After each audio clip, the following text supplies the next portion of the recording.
How do you know if a 5 sensory likes you as a 6 sensory, and why is this an important question? This is an important question because if you ever call me for a consult on relationships, this is probably a big question that a lot of people will ask, and it will save you a lot of money if you know the answers up front. So I'm just going to give them to you. So if a 5 sensory is canceling on you last minute and not showing up to dates, that's a sign that they don't like you, okay? So if a 5 sensory really respects your time and they're really scared that they're actually gonna lose you as a 6 sensory, they will not cancel dates unless it's like an absolute emergency and their family member is dying. But that can only really happen once, you know? If they keep doing that, they're not really a good fit for you. Your time is your most precious thing, actually. Even though it's dangerous to spend a lot of money on a potential person you're getting to know as well, you know, your time is actually more valuable than your money. Because if you screw up with your money and you make a mistake in your life, you give it to the wrong person or you buy something you can't afford. You know, it's interesting, the financial gurus make it a big deal where like you have to save money and you have to make sure that never happens and that you're okay financially. Truthfully, we live in a developed society, at least in the West, where if you do get into financial trouble, there are legal systems to help you out, right? But the thing about time is there's no legal system to help you get your time back. That's my point. That's why when someone cancels on you or wastes your time, that's a big, big red flag. And that's probably my number one red flag. And you just want to be cautious. People make mistakes. Sometimes we're tired and we're busy and we screw things up, but don't let people waste your time. Okay, number 2 thing that a 5 sensory doesn't really like you as a 6 sensory is they don't introduce you to their friends or their family or anybody that they know in their lives. Now, there are different situations. So sometimes 5 sensories could be single parents and they could be a little bit nervous or ambivalent to introduce you to their children. That's a bit of a different deal. And the reason why is because that relationship, it needs so much stability that 5 sensories just don't want to introduce their children to like everybody. You see what I mean? So that particular relationship, you can be a little bit more tolerant and a little bit more patient if 5 sensories are not willing to introduce you to their children right away. That's a bit of a special circumstance if they're a single parent. Having said that, the rest of their family, they should be open to introducing you to them unless they have like a bad relationship with them or something and they don't talk to that family member themselves, then maybe that's an exception to the rule.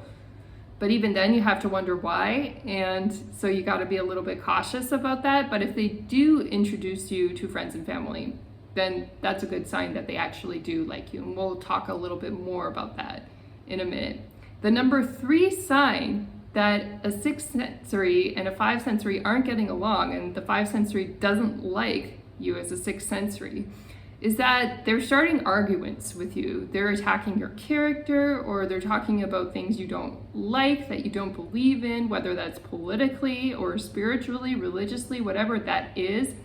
If they're talking and arguing about stuff that you don't like talking about and they know that, that's a bad sign. That means that they don't really want to build an authentic relationship with you and they're just looking to pick a fight with somebody to release some anger or some energy, and that's not really healthy. That's a toxic relationship, and so you want to stay away from that. If you know, sometimes if you've known each other for a while and you're in a relationship, I mean, maybe something comes up and tempers flare. There are accidents that happen and sometimes a fight starts and you don't mean to have a fight.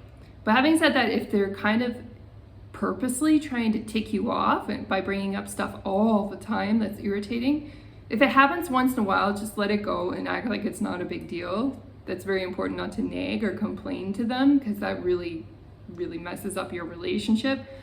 But if they're doing a lot, then you have to question, is this relationship really a good fit for me? Because they're not behaving in a way that they really value my presence as a 6 sensory. Okay, so the next part is, how do you know that 5 sensories actually do like you as a 6 sensory? It's a good sign when they're investing some sort of resources into you. Could be time, could be money, or maybe something else that's valuable to you. Maybe it's a networking opportunity. Whatever they're bringing, they should be bringing value to you as a 6 sensory. And it has to be things that you really value as well. It can't be just something random. So there's something to be said about people giving insincere compliments or blowing a lot of money, but they have the money to burn, but they don't really see you as a person. So whatever they give, it has to be authentic, and they have to know the real you, and it has to be sincere, not phony giving. If they really see you and they give you something that's meaningful to you as a sixth sensory, then that's a good sign that you're on the right track. That means that they are seriously interested and they really want to get to know you better.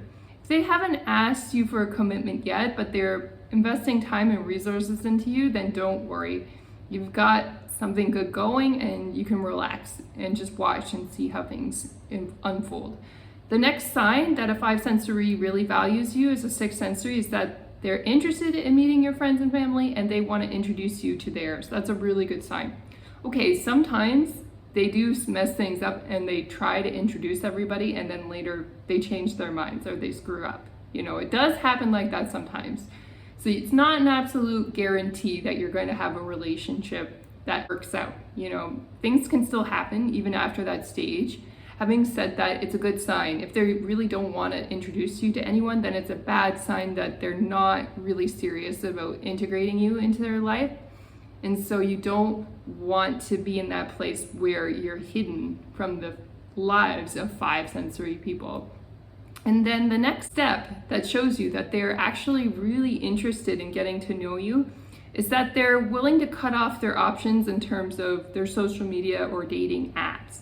They're not going to go in and flirt with other people. Now, when you're in the beginning stages of getting to know a five sensory, you can't really fault them if they want to do that, and you can't really nag and complain. This is normal behavior, and you should be allowed to engage in this behavior too as a sixth sensory. The last I checked, it was just not a crime to be on dating apps, unless you're married. But you know what I mean. You can look as much as you want and talk to all the people you want, because sometimes what people do is they treat you well at first as a five sensory, and then they kind of trap you. They make you feel like you have no options, and therefore you have to take whatever they're offering you. And that's just not true. That's a false scarcity. And as sixth sensories, we have a lot of options. We can get along with many kinds of people because we're intuitive and we can potentially read people.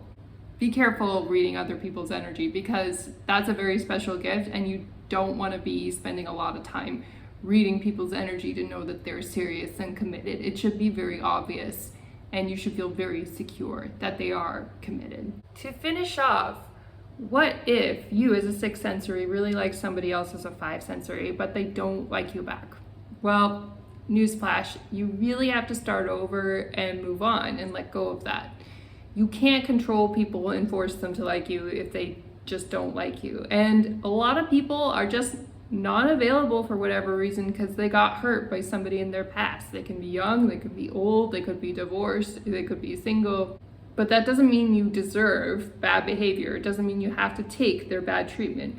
If somebody who used to be nice to you is suddenly mean to you, you have to go by the recent current behavior and realize that they don't like you based on their current behavior, and let them go.